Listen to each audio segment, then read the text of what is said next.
ہم لوگ پہاڑی علاقے میں رہتے تھے۔ اگرچہ یہاں زیادہ سہولیات نہیں تھیں پر پھر بھی یہاں سکون تھا، اور پھر میں نے اور میرے شوہر نے یہاں بچپن سے جوانی تک کا وقت دیکھا تھا۔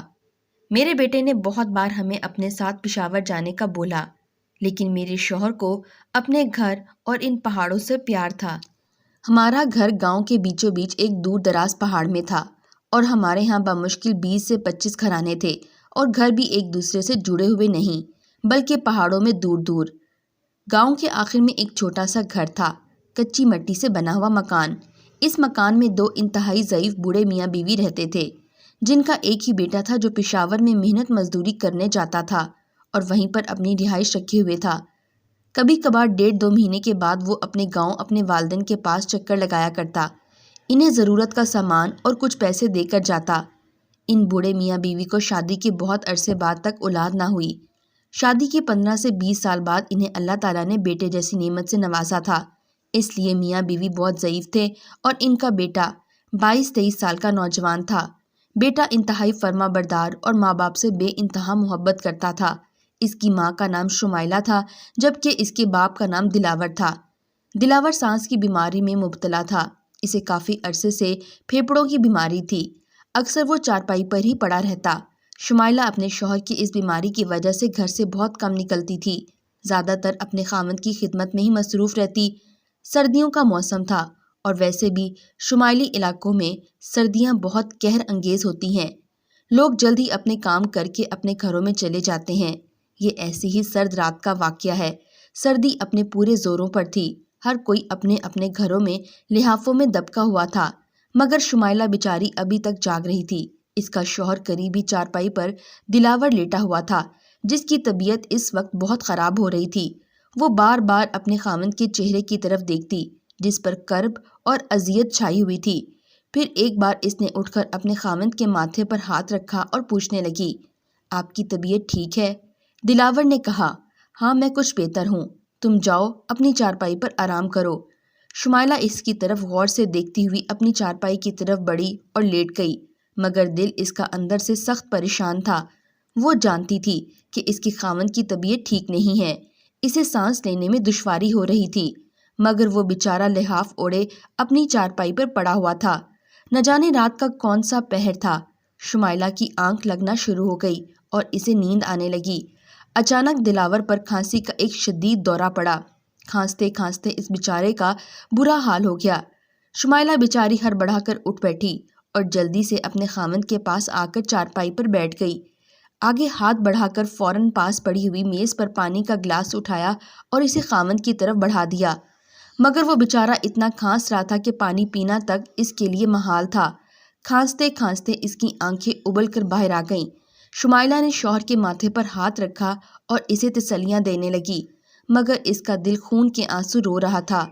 ان کے پاس اتنے پیسے نہیں تھے کہ شہر میں جا کر کسی اچھی جگہ سے علاج کروا سکتے۔ پاس قصبے کے ڈاکٹر نے جو کچھ بتایا تھا اس کے مطابق اسی دوا سے اسے ابھی تک گزارا ہو رہا تھا۔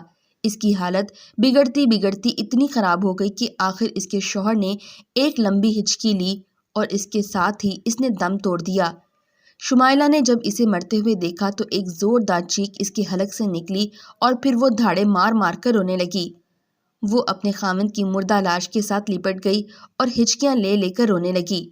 روتے روتے اس کے آنسو بھی اب آنکھوں میں خشک ہو کر رہ گئے، مگر پھر جب ذرا حواس بحال ہوئے تو اس نے سوچا کہ اب مجھے ہمت سے کام لینا چاہیے، خدا کی رضا اسی میں تھی کہ میرے شوہر کی زندگی اتنی ہی تھی۔ اس نے سوچا اب مجھے ہمت کرنا ہوگی، اب میں اکیلی ہوں، میرا بیٹا بھی اب میرے پاس موجود نہیں۔ اس نے سوچا کہ اب مجھے گاؤں والوں کو اطلاع دینی چاہیے۔ پھر سوچنے لگی کہ رات کے 2 بجے کا وقت ہے، انتہائی سرد رات ہے، اور اس وقت کیا لوگوں کو اطلاع دینا ٹھیک ہوگا؟ مگر پھر وہ اندر ہی اندر کچھ خوفزدہ بھی تھی۔ اکیلی میت کے پاس بیٹھنا اس کی بس کی بات نہیں تھی۔ اس نے سوچا اگر صبح اپنے گاؤں والوں کو بتایا تو ہو سکتا ہے وہ ناراض ہوں، کیونکہ گاؤں والوں میں ایک دوسرے سے اتفاق، پیار اور محبت تھی۔ اس نے سوچا مجھے ابھی گاؤں والوں کو اطلاع کر دینی چاہیے۔ یہ سوچ کر وہ آہستہ سے اٹھی اور دروازہ کھول کر باہر نکل آئی۔ سرد ہوا کا ایک جھونکا اسے ٹکرایا تو وہ کانپ کر رہ گئی، مگر اس نے ہمت نہ ہاری۔ اس زمانے میں اس گاؤں میں ایک روایت تھی، کہ اگر گاؤں میں اس طرح اچانک موت ہو جاتی تو وہاں پر ایک چھوٹی تھالی بجا کر پورے گاؤں کو اطلاع دی جاتی۔ اس نے ایک تھالی اور ایک پتھر اٹھایا اور اپنے گھر کا دروازہ کھول کر باہر آ گئی۔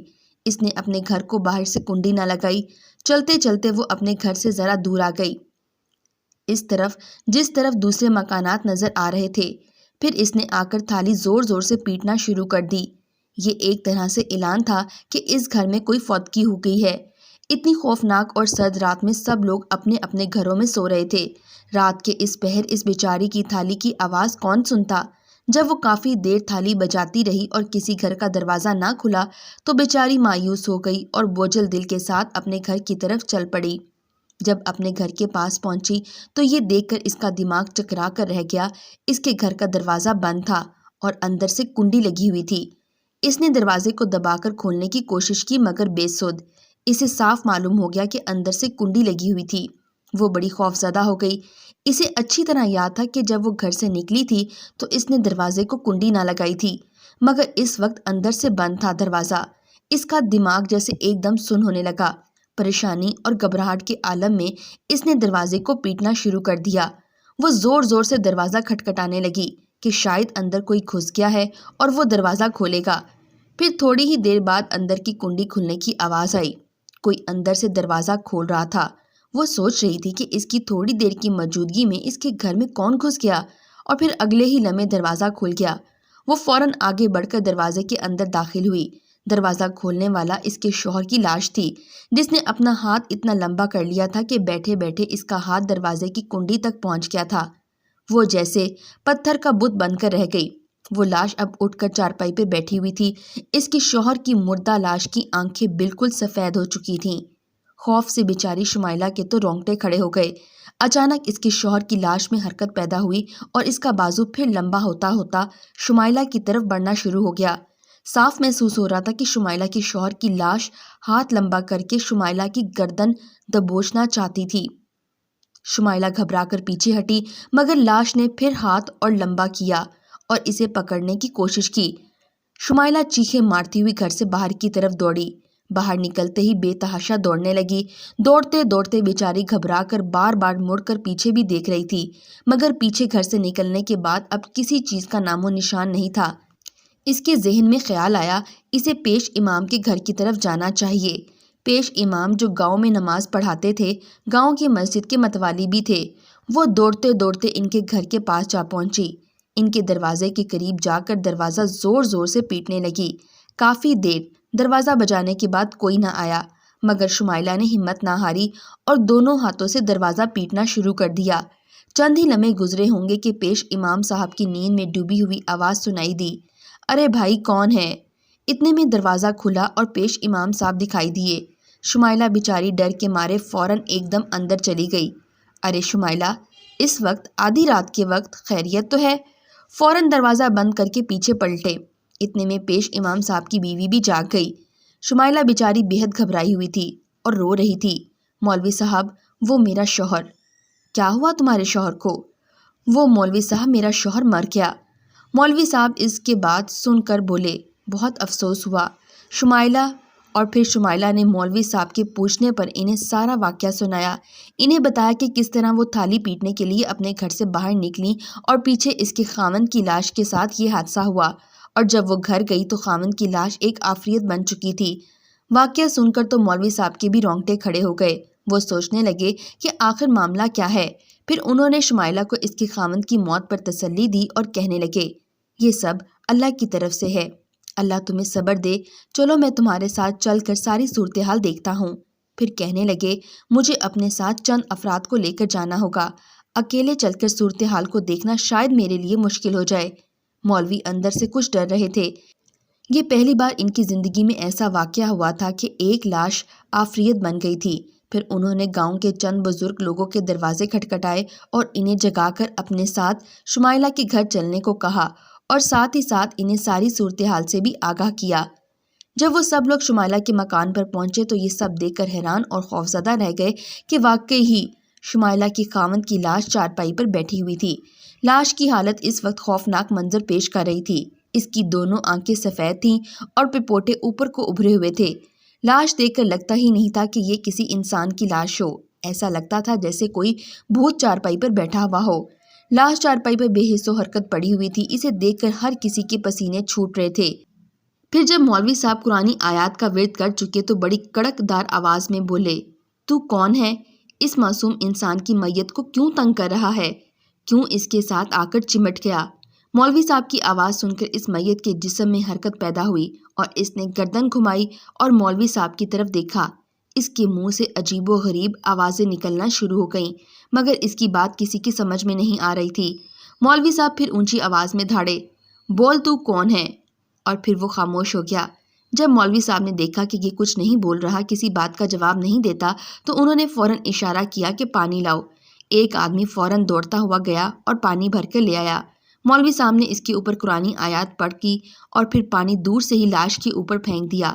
لاش اس کے اوپر پانی پھینکا جانا تھا کہ لاش پانی کے پھینکنے سے تڑپنے لگی۔ اس نے ہاتھ لمبا کر کے مولوی صاحب کو پکڑنا چاہا، مگر مولوی صاحب اس کی گرفت سے دور ہو گئے۔ اس کا ہاتھ لمبا ہوتا جا رہا تھا، مگر پانی کی اذیت سے تڑپتے تڑپتے ایک دم لاش بے حس و حرکت ہو گئی۔ سب لوگوں کے چہرے پر خوف تھا، مگر مولوی صاحب کی وجہ سے وہ سب ہمت باندھے ہوئے تھے۔ مولوی صاحب تھوڑی دیر تک بے حس و حرکت لاش کو دیکھتے رہے۔ مولوی صاحب چند لمحے کی خاموشی کے بعد گاؤں والوں سے مخاطب ہوئے، میت کو غسل دے کر نماز فجر کی تھوڑی دیر بعد اسے دفن کر دینا، اس لیے غسل کا اہتمام کیا جائے۔ لوگ میت کے قریب جانے سے ڈر رہے تھے۔ مولوی صاحب نے کہا، گھبراؤ نہیں، یہ اب مردہ ہے۔ چند نوجوان ڈرتے ڈرتے آگے بڑھے۔ مولوی صاحب، آخر یہ معاملہ کیا ہے؟ لاش اس طرح اچانک کس طرح اٹھ کر بیٹھ گئی؟ مولوی صاحب نے گہرا سانس لیا اور بولے، جیسا کہ تم جانتے ہو کہ اللہ تعالیٰ نے انسانوں کے ساتھ ساتھ کچھ ایسی مخلوقات بھی پیدا کی ہیں جو ہمیں بظاہر نظر نہیں آتی، جو ان ویرانوں اور جنگلوں میں بھٹکتی رہتی ہیں اور موقع پا کر انسان کو تنگ کرنے سے باز نہیں آتی۔